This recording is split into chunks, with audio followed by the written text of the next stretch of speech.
Welcome back to the Pro Physique Code. Today I'm with Derk Harle, who just completed our 90-day transformation challenge. I think this one was called the Summer Sculpt. So it was over the summer months. How you doing today, Derk? Doing wonderful. Glad to be here. You in Texas? In Texas now. Yeah, I moved before the challenge. Moved from Las Vegas. Was there for off and on for 13 years. So yeah. So you like the heat. You like the heat. South Texas. It was you add in the humidity. It was probably a lot like Florida. Yeah. Well, first of all, congratulations on your transformation. So you were the winner of our over 50 and definitely in consideration for the grand winning. So let's talk a little bit about just how much change, between weight and clothing and stuff has happened. So how much weight did you lose? Lost right around 23 pounds. Okay. And so the biggest thing was the girth, I think, around the midsection went from 41 to I believe 36. So wow. that was the most change, I guess, if you look at pictures and things like that. Yeah, so 5 inches off your waist is nothing to sneeze at, especially like one of the, I do a lot of like research for just overall health and well-being markers, and one of them is waist circumference being less than half your height. So like you're getting down, to where your waist is actually in a perfect place. Yeah, and to me that was the biggest thing, is like you start like only wearing sweats and different things like that you can fit into. So yeah, you don't really want to buy those pants that are like, what's a 42 and your inseam is 34. It's like the ratio doesn't work very well whenever you're thinking. I will say it's definitely a lot wider more fun than you are long. So it's a lot more fun to go shopping when you look good in those little changing room mirrors. Yes, absolutely. Do a little flex off with that overhead lighting. Yeah, and you put on those clothes and it's like all those. And actually, I think I had a closet full of clothes that were put back there where nobody sees them anymore. And I finally got them out. I'm like, wow, these are out of style, but they fit now. Before it was like it wasn't even an option to get them buttoned. So it was nice. But yeah, and whenever you're buying clothes, the lighting in those rooms are not nice anyway. So it's nice when you're lean. I'll tell you what. Yeah, exactly. Whenever you're like, wow, I didn't, that ab is there. So yeah. Anytime I diet down for a bodybuilding show, I'll go try on some clothes just to go in those rooms, just because you could, Absolutely. So how old exactly are you? Well, I turned 53 this month.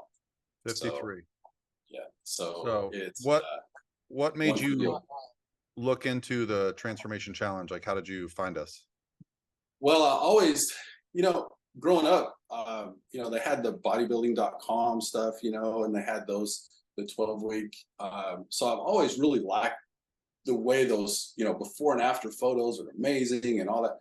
So just whenever, you're wanting to change and some different things like that, to me, I'm very competitive. So I'm always looking for that edge to like, hey, this is a way that I can kind of put myself in that competitive mindset and not only be thinking about, well, I want to change, but it's always, for me, it was always whenever you think about competing like this, how is that other guy, what's he doing? Does he have his diet, on point? Is he work? How hard is he working? Well, he better work hard because I'm going to be working. So that kind of edge kind of thing, the middle part of it, that was like the best thing that could happen as far as you find something that really fits you. How I learned about the Pro Physique Transformation Challenge was by watching your videos. And I think the first time that I actually, it was like those For You kind of things on YouTube. It was talking about, walking. And whenever you're growing up, you've gone through so many different aspects of training. And, I was at the HIIT training part. My dad was a high school coach. So it was like a lot of HIIT training, things like that, where you would walk, jog, sprint kind of always like extremely intense cardio, to lose the weight, to change and all that kind of stuff. So finding videos that have actual research about being able to just steady state walk, and like whenever you're older, like you don't want to go sprint. I mean, I'm going to pull a hamstring if I go sprint right now. I mean, I know. Yeah. But yeah, that was whenever it all started. And then you mentioned that you have a transformation challenge. I was like, wow, that's awesome. And to me, it's the added competition. Yeah. It's that next step that you can push yourself. So yeah. So I mean, you see the trophies here behind me, and so that for me, the competition for me was getting on a bodybuilding stage, and I realized not everybody has that drive to go to a bodybuilding show. But same for me, when that transformation challenge was happening with bodybuilding.com, I would have a lot of my clients enter that. And so I knew it was a powerful tool, because ultimately what makes people change their lives is a deadline, right? Everybody says, like, I'd like more muscle, I'd like less fat, I'd like more money. But until you put a date on something, I'd like a degree. Until you put a date on it, you're not going to start taking the steps. You're just going to keep saying, well, I'll start next week, or this is coming up. I love the idea of, okay, this 12 weeks is for me. Everybody else, leave me alone. I'm going to do my thing. It's about me. And so I think that's a very powerful tool. That's why we're going to continue to do them multiple times per year, because there's just so much value in that. But along with that too is like what I kind of mentioned in my essay was, I think really people need something to like not only flip the switch, but make that decision. It's like that rock solid decision is like, I gotta change. And so yes, you have the deadline, but man, it's like, and I know myself, it would be like I would kind of put it off and like, I want to change, but and then my friends would be like, hey, let's go watch the game. We're going to drink some beer, whatever it is, and it was just like, it was always something that it's like, I'll start the diet tomorrow kind of thing. So that also was like, once you say, okay, not only a deadline to get finished, but also a starting point to say, hey, we're starting now. That's a good way to put it. And that to me was like, knowing that there's going to be hurdles. And I had a few of them that I knew before the transformation started, that I knew that I had to be on the road for a week. And so I knew I was going to have to prep. And so knowing that going into it, it's just probably like if you did it and you got the holidays coming up, so it's like, you're going to have hurdles. What are you going to do? And so that was huge for me, because I stayed on point on the road probably better than whenever I was at home. Yeah. And so it was, got in the gym every day, no excuses, had the gym membership to Planet Fitness just to make sure that that I had cardio or something that I could do inside there. So, that was huge. It's not just the ending, it's the starting too. Let's dig into your starting point. So you said you were between 234 and 240 within that range. So do you think there was like factors? How tall are you? 6'1". Do you think there were factors? So I mean, no one would look at you at 6'1" and 240 and be like, you're obese, right? That's a weight you where, say like, that, but I've always felt like I've had like a medium frame. It's like not I don't carry it well. Just put it that way. And well, maybe that's why. I mean, even though you're for 90 days, if you just look at the raw data, like you lost 20 something pounds, that doesn't sound crazy. Like that's exceptional. But I think what got you the win was the transformation of your body composition. Right. You added some muscle. That was the thing that was the hardest for me, because having experience in the gym, how hard it is to gain muscle. So I remember I was kind of at a point, I think like week 5, that I messaged you on Instagram, and I showed you pictures like before the scale hasn't changed, but this is what I look like now. And you were like, it's called body recomposition. I'm like, okay, but I don't see how I can be putting this much muscle on. But honestly, after I look at it now, it's like I gained a lot of muscle. So yeah, as far as the scale weight, and it's almost like your last video yesterday, I believe, about the scale weight stuff, Yeah. is absolutely the truth. And that mental thing that you have in your head about the scale weight, it really can be a mental battle for you that's unnecessary.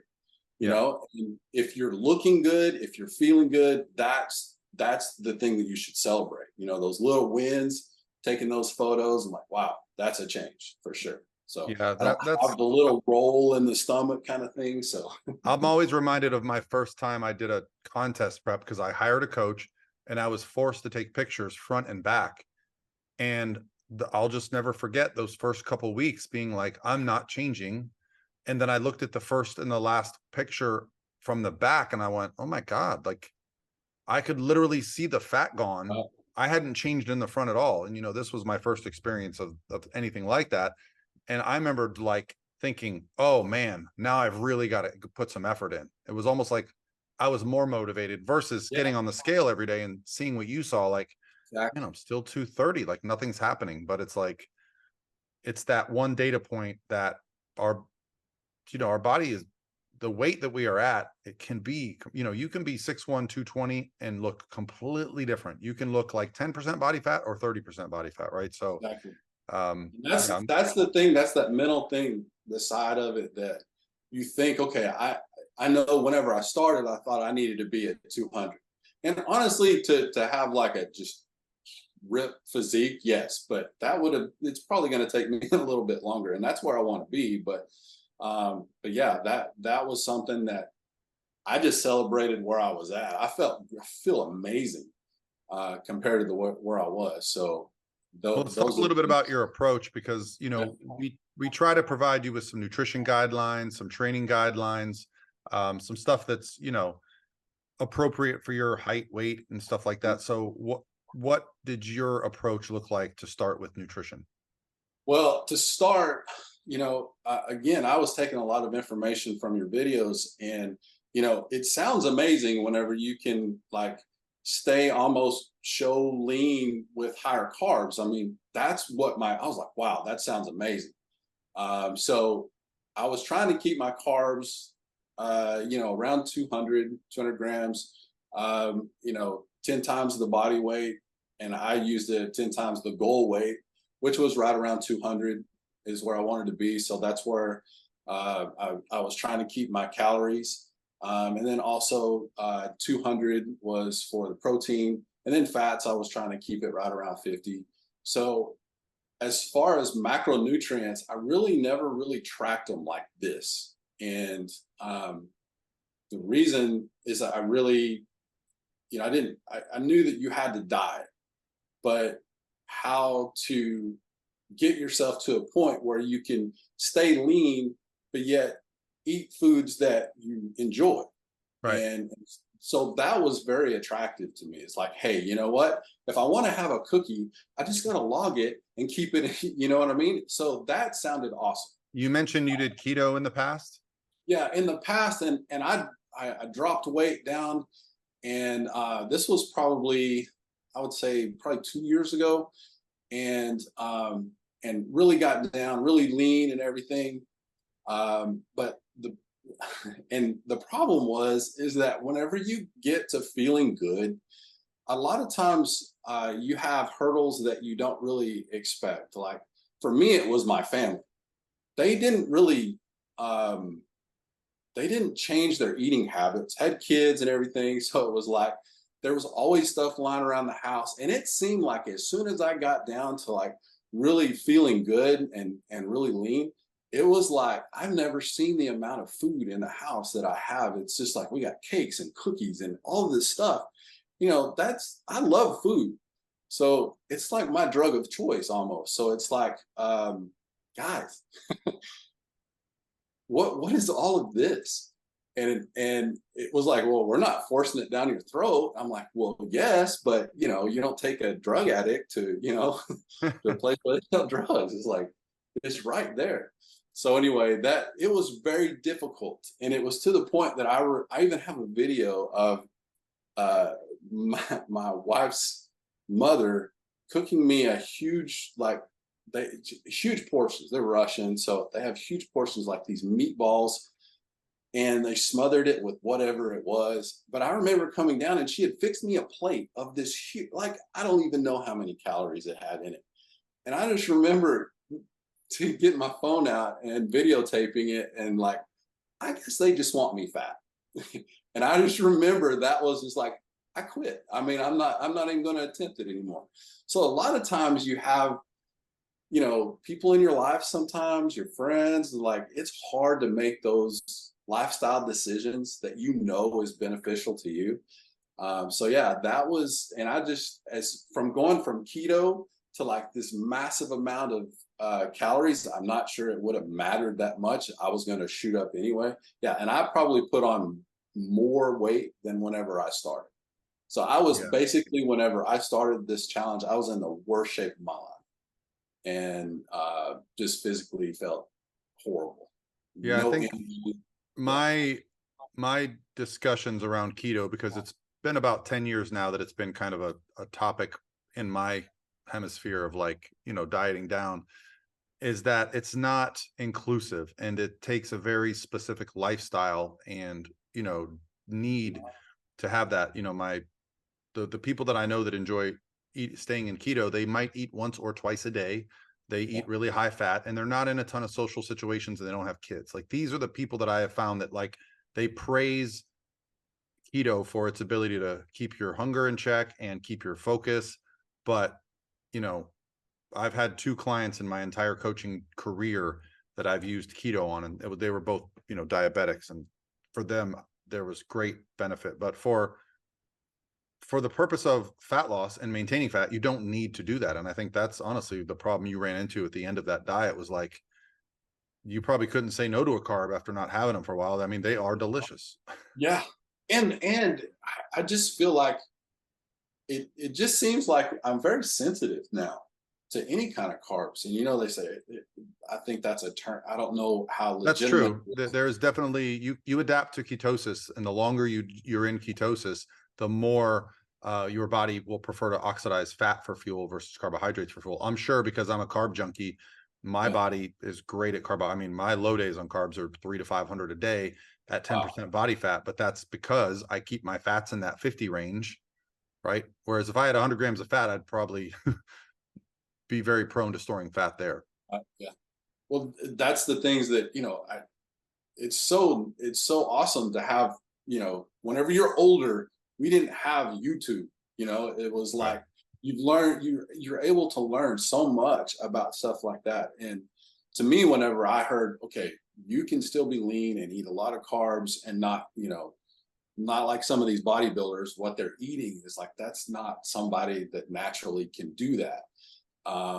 So it to me, it was so interesting to be able to say, okay, I want to keep my carbs So higher. you mentioned you had to get your carbs pretty low, and honestly, like, you know, my carbs do get low. Like, I'm not saying I eat 500 carbs a day and I get down to 5% body fat and get on stage. I'll say, like, there are days when I'm dieting where my carbs go below 100 grams. I never go intentionally into ketosis, but what I have found through years of doing this coaching and doing it myself is that while it may take extreme measures for short periods of time to lose that last little bit of fat, if you control the reverse of that, if you control the, once you get there, you don't just go back to your old routine, you can actually walk the carbohydrates up. And that's where I've gotten to now through multiple times of doing this, is like, I'm able to get down to the look I want, reintroduce carbohydrates in a number that makes me feel satisfied without that rapid body fat gain. And that's been the fun thing for me, because to me, that's the place you want to be. You want to be able to enjoy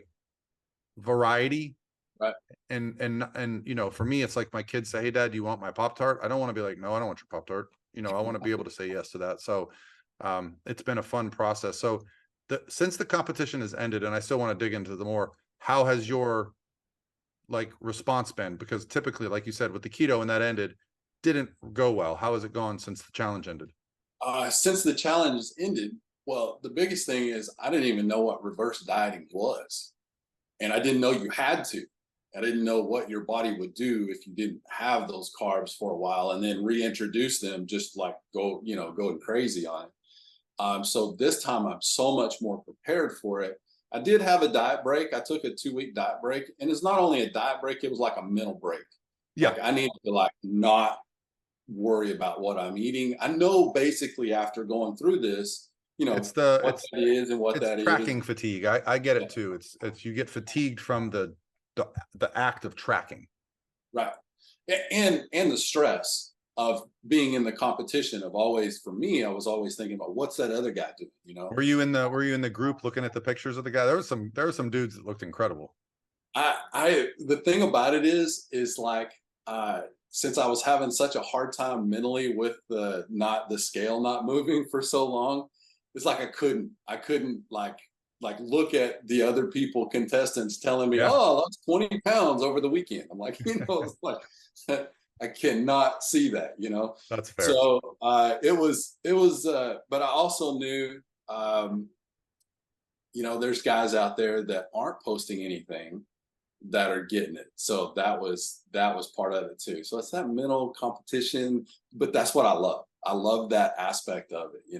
And you can look and see the guys working out and doing the things, and yeah, amazing transformations. And that I thought, after watching Dre's video and seeing her transformation, and I even put the hashtag on my wall. It's I believe you mentioned what was the exact phrase? It was like who's second?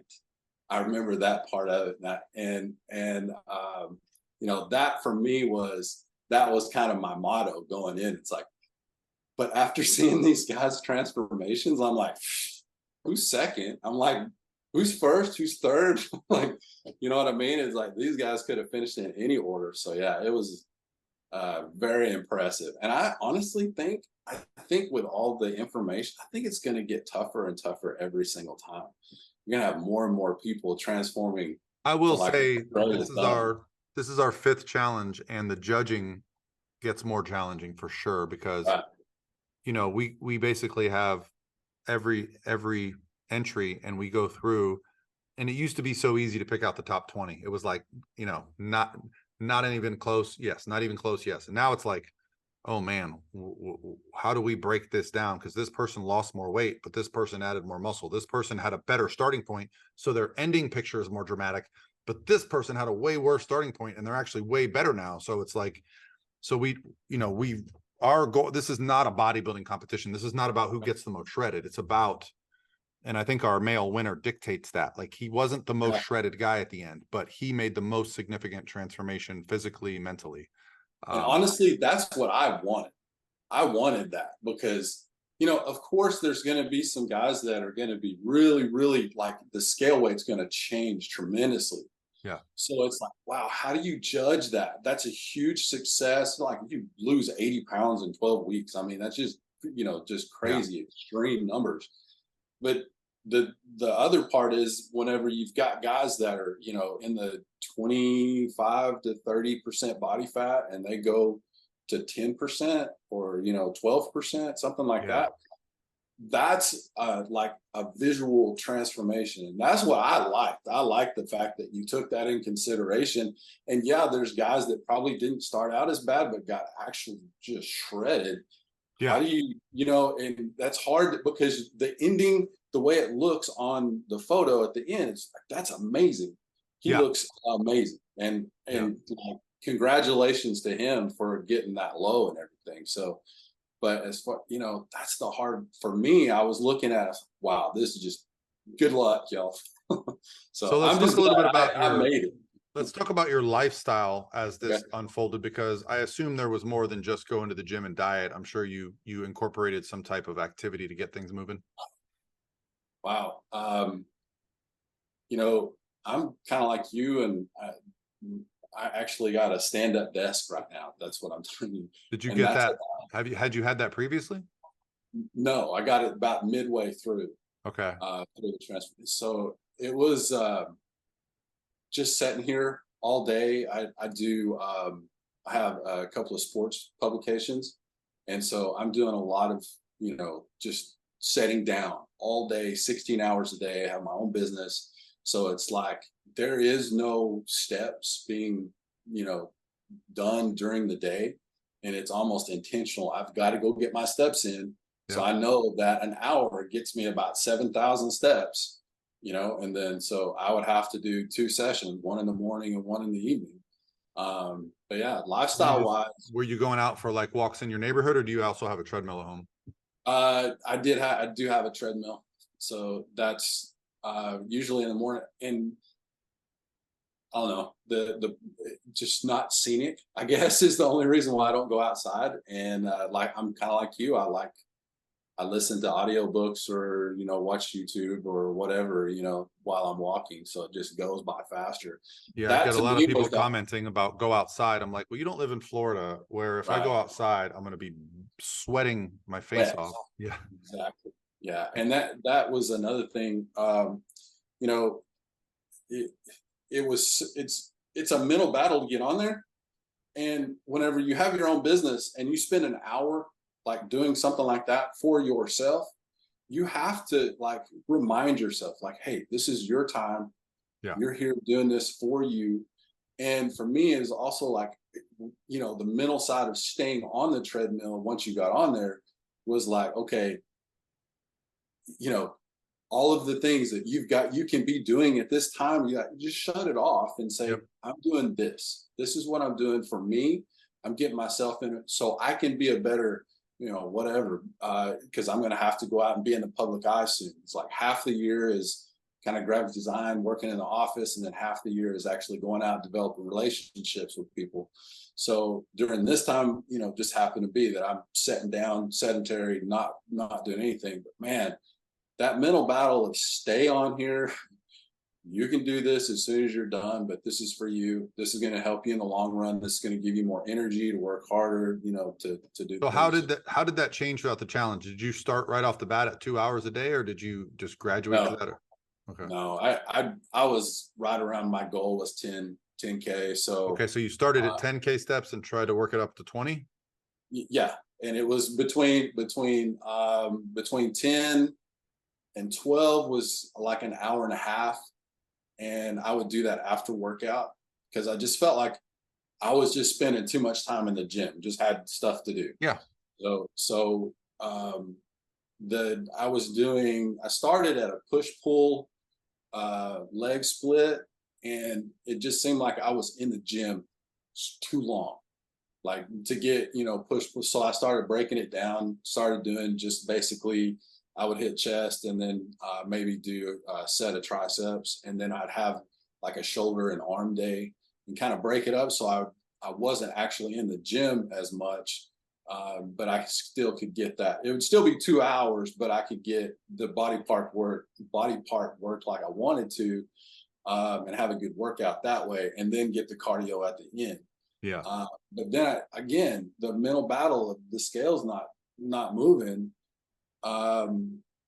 I started, adding more steps and adding more steps. And so, yeah, that Well, were you was, getting at this time, were you getting, sometimes third party, wife, kids, friends, someone hasn't seen you in it? Were you starting to get people noticing changes?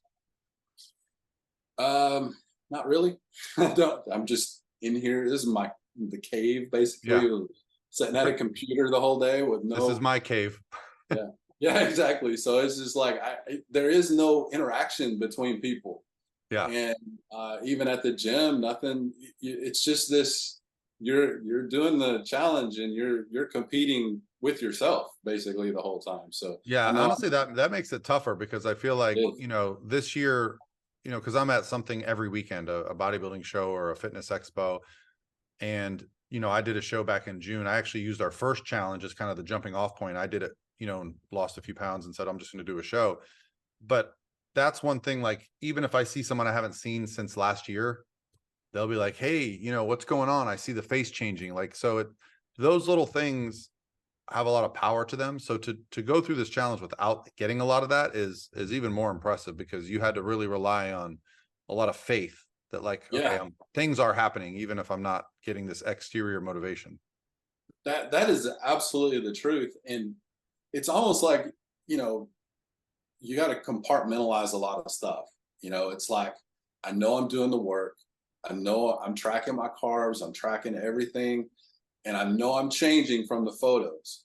may not be exactly what I want it to be. And that was like, and that's whenever I basically said, it was probably about week 3 that I'm like, okay, if the scales don't change by week 7, then I'm going to make the change to start week 7. And that was basically what happened. It's like, I just compartmentalized it, just said, just keep win the day, basically, you know. Yeah, And so I'll tell you, like in my experience, this was when I first did my first bodybuilding show, what I hired my coach for was, so I wasn't going back and forth with like, oh, I'm down 2 pounds. Oh, I lost muscle this week. I need to add food. Oh, this week I didn't lose anything. I need to add 2 hours of cardio. It's a tug and, whereas a coach, a seasoned coach can go, hey, bud, yeah, the scale didn't move, but I can see it in your pictures. Look at your waist measurement, these kind of things. And they're that third person that's not just in your head. They've got experience. So a coach along the way in these journeys really does help for that, because not only do they know how to do the technical part of adjusting calories and when to give you refeeds and those things, they also can give you motivation and be like, hey, I promise, Derk, you are on the right path. Just keep going. And that, to me, that's kind of what I knew just from past experiences. But I just think about people that don't, because I basically, like I said, my dad was a coach. So I grew up in the gym. I was always around equipment, around guys working out. So I'm very comfortable in the gym whenever it comes to going in and you see a crazy packed gym and you're trying to work your chest and you have to kind of pick and choose what, machines or whatever is there. A lot of people don't have that experience. So right. To see some of these people changing and not having that kind of stuff. But for me, it was, I don't know. It was I don't know. It was that, I don't know. It went away. Did you track the calories throughout the process? Yes, I tracked everything. So give me an idea of the highest and the lowest calories you had throughout the process. The highest, the first was 2,300 calories. Right about 10 times your body weight. Yeah, that was the highest. And that's whenever I was really trying to stay at 200 grams. And I was also adding in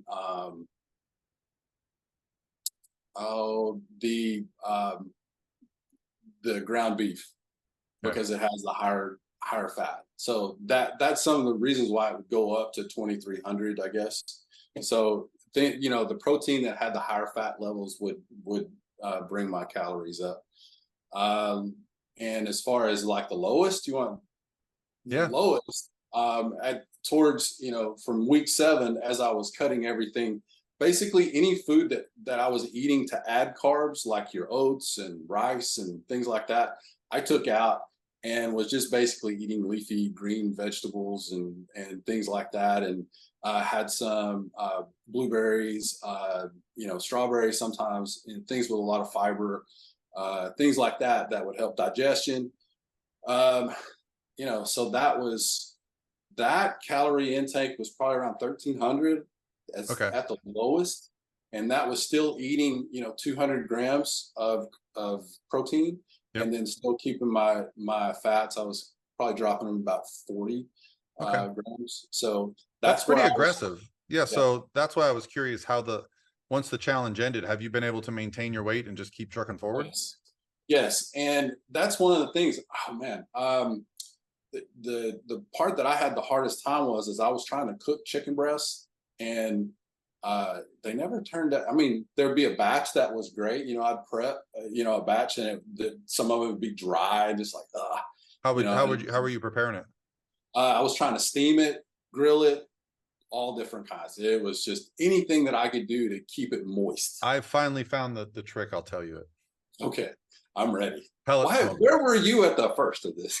I probably needed to be more involved. We have a team of people, but yeah. So I posted a lot of this on my stories though with my food. I cook everything now on my smoker, my pellet smoker. They are life-changing because you prep the food, you put it on the smoker, you put the probe in it, you close the door, it tells you when it's done. You do not touch it. So 30 minutes goes by, you're smoking chicken breasts at 350. It tells you when it reaches 165. So you're not going to get salmonella. and then it keeps all the juices in because you're not cutting it, you're not moving it, and it heats it from the outside in. It is literally great for a week. So yeah. Man, Now because they're not I was cheap. trying, At Pit Boss, I, they're I not know cheap.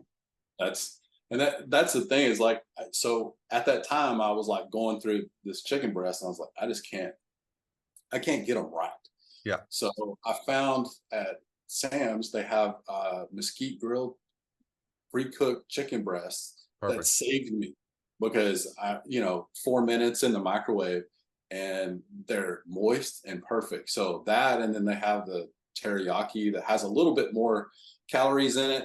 But yeah, they're saved me as far as being able to like eat chicken breasts I found without. out the hard way that teriyaki has sugar in it because I was Yeah. doing a no sugar challenge. And then I looked at my macros one day and I'm like, wait, when did I eat sugar? And I was like, there's sugar in beef jerky? Like, Right.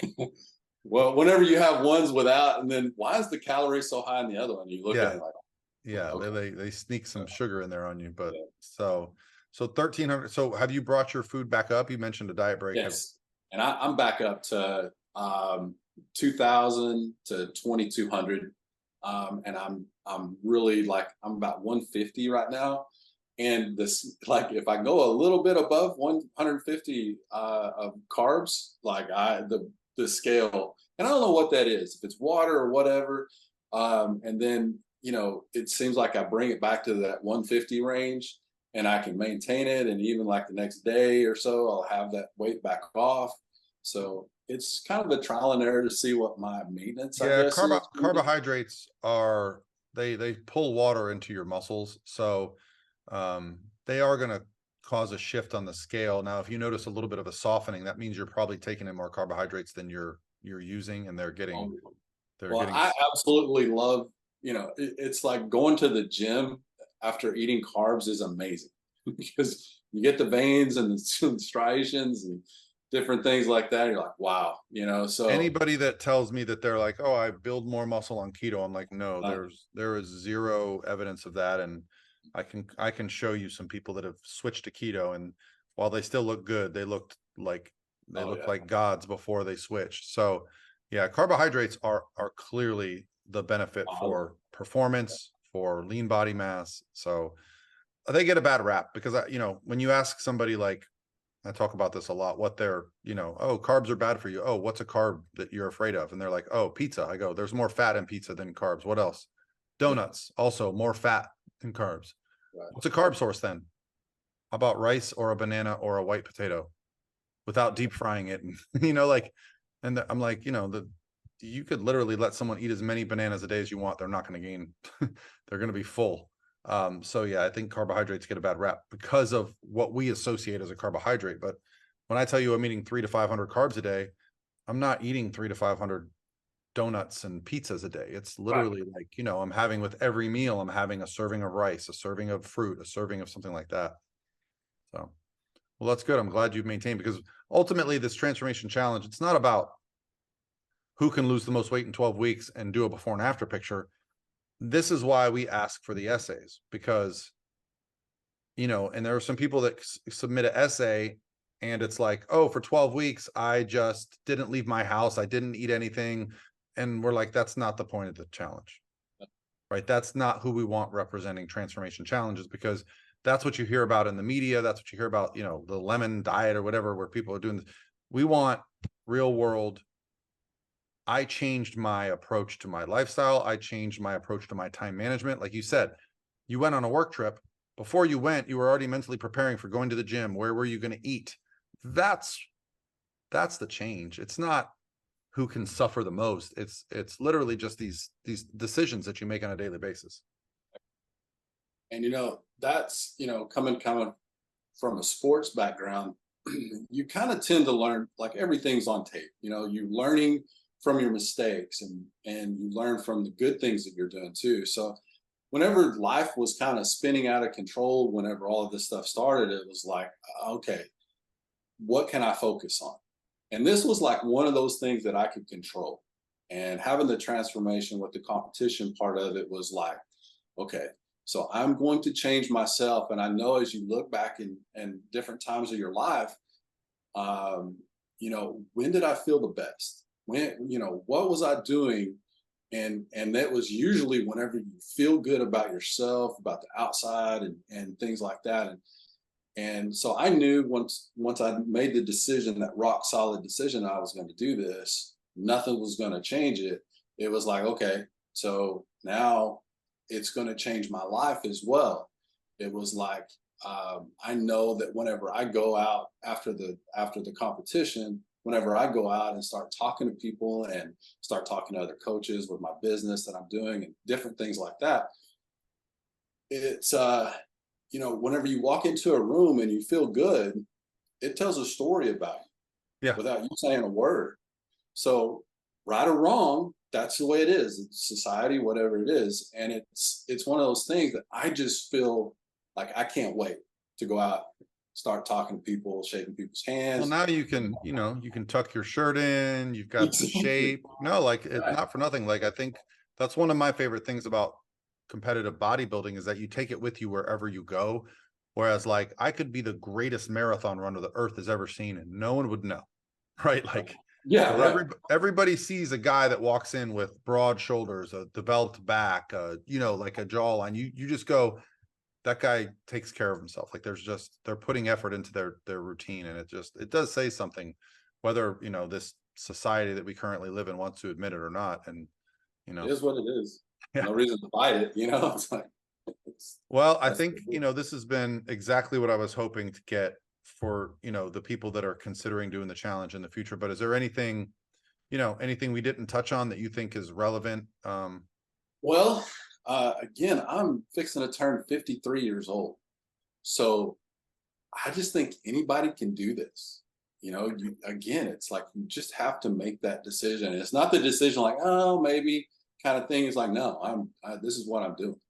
And it's one of those things whenever you get a little bit older, you still have all of those people depending on you know, and so you need to be there for your kids, you need to be there for your wife, your spouse, and trust me, they're going to appreciate you, you know, getting yourself into a better physical state, because the physical also kind of spills over into your mental side too. You're Yep. just a better person. You know, you know, you're not as moody, not as grumpy, you have that energy. You don't mind going to the pool with the kids and hanging out and taking your shirt Yeah. off and things like that. You know, it's like you My don't really my think about those 9-year-old, we went to Mexico a couple months back with all the family, and we were by the pool. And my 9-year-old just looks at me and he goes, "Dad, you don't look like the other dads." things. You don't have the dad bod? And I was like, "Yeah, that's, you know, that's intentional. That's," and he's like, "What's different?" I was like, "Well, Daddy likes to work out and, you know, take care of his diet." And he was like, "Yeah, I like to look like that too." So we'll see. We'll see. He's an athlete now, See, you know. and that's the other benefit of it too. You know, you have other Yeah. people that you influence, and obviously with your, you know, your YouTube and all that kind of Oh, I stuff, mean, you that's why I influence a started my lot of people. YouTube. My first Yeah, bodybuilding show that I did, I wasn't trying to influence people. I was just, right. it was this thing that was ingrained in me from when I always looked up to the people that did bodybuilding. So I decided to do it. What I didn't expect was my family members, my coworkers to start saying, "Hey, can you help me?" That's literally how this started 20 years ago. It was like, when you're the person that someone sees every day and you start making a change, it's like, if someone you grew up with starts pulling up on a Rolls Royce, eventually you're going to be like, "Hey, like, how did you do that? I'd like a Exactly. Rolls Royce," right? So Yeah. they start to see you as an expert in that area. But it's also I noticed a lot of the trainers in the gyms, they're not in the greatest of shape, and they're training somebody I don't know. You know, Yeah, it's like yeah, so, believe me, that's true too. And I would never, you know, my first coach was at the time somebody who was on the internet putting out a lot of content and showing the journey of the process that he and his clients had went through, and that's really where I found him. So yeah, I'm a show me the proof before I invest in you type person. And you know, Lane went on to great things, but he was, for me, he was my first coach. So like that's kind of where I see myself now. I'd love to put out as much information as possible, because I mean, the longer this internet thing survives, the more noise there is, right? So I just try to be like, I just try to stay yeah. in my lane. People, "Hey, Paul, you made the same video 2 months ago." You're damn right. Were you going to watch the one 2 months ago? No. No. Like I've added more followers or subscribers in the last 2 years than I did in the first 14. So why would I change my message? Right. So it's just bizarre to me that, sometimes people get caught up in that. And I'm like, well, I understand that your attention for my content might come and go, but it's just like Gary Vee for me. Like I listen to Gary Vee for a couple of months and then I won't listen to him for a while, because he talks about the same message, how to get ahead, how to work hard. And sometimes you need to hear it and sometimes you don't. And it's the same thing with fitness information. Sometimes you need to hear what you're doing wrong. Sometimes you just need to go do the damn work. Exactly. Yeah. Yeah. So awesome. Well, hey man, I really appreciate you, Derk, and I'm sure we'll be in touch in the future for some other things. Like to get you involved. Definitely. Because I want to compete at some point. At least I want to be in that mindset of like, if I get there to that point and get down low enough to where I am like could be on stage, I want to Step make one, have you been to a bodybuilding show or natural I bodybuilding know show? you ask everybody that. No, I was like you. I was like, I might do a show one day. I literally walked in and that day was like, I'm doing this. Like it was like, I still get the chicken goosebumps when I think about it, because I literally walked out with my best friend and was like, I'm doing this show next year. It was like everything in my life made sense. And that next year was amazing because I was like researching, how do I do it? So now it took me a whole year, but like, that's just the way I am. My wife went to a show and she's like, I want to do a show in 12 weeks. And I'm like, whoa. Well, that's to me, I'm like, if I'm going to be on stage, I'm very critical of myself. So I know I need to add muscle. I need to get in. Like that's the fun part. Deciding to do a show a year gave me time to go, okay, I need to bring up my quads, my back. Okay, what are my strengths and weaknesses? And that was for me the fun. Then it also reinvigorated that daily routine that I was doing became less mundane because I'm like, I actually have a purpose. Yeah. Like I've got 52 weeks. That means I've got 52 leg workouts between now and show day. If I miss one, yeah. 52 leg workouts. Well, some weeks like a lot. Well, when Lane took over, I was doing 2 leg days a week, but before that it was like a bro split. So, yeah, like that's for me what the bodybuilding world is about. And honestly, I think it gets you out of your head when you see competitors get up on stage and realize like it's not gonna look like Phil Heath and Jay Cutler. It's gonna be guys like me and you that have been working out for 20 years that got shredded and are just having fun. And that's really the great thing about bodybuilding.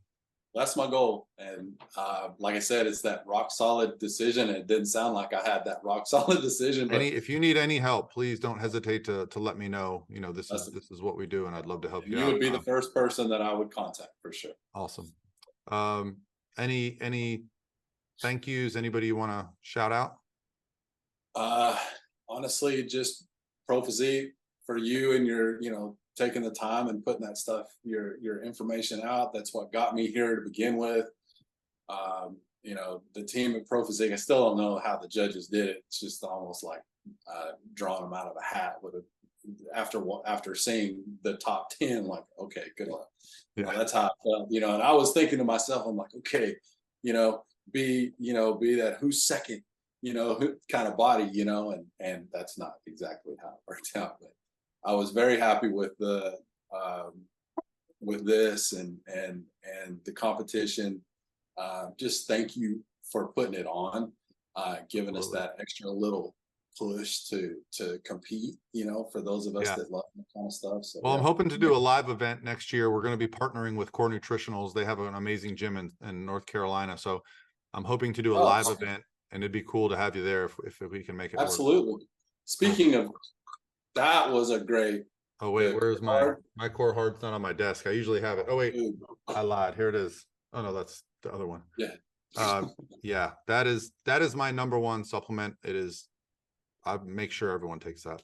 If you're stressed, that kind of thing, if you're like sitting at your desk and stressed all day about, deadlines or whatever, it was amazing. So I noticed that I was less like, snappy with my kids, or I was more patient. And I'm like, man, that really does calm that stress. That's what I noticed. Like calm, help me sleep. Yeah. Kind of be able to like shut off with the noise a little bit, Yep. Actually, I need to go get mine back. So, hey, Derk, thank you, man. Congratulations. And we'll definitely be in touch with what's going on in the future. Again, thanks a lot for putting on What's your Instagram so we can tag you? Derk Topo, in Texas? Derk in Texas. Yeah, Derk in Derk in Texas. Texas. Awesome. Thanks, man. Have a great day. Yeah.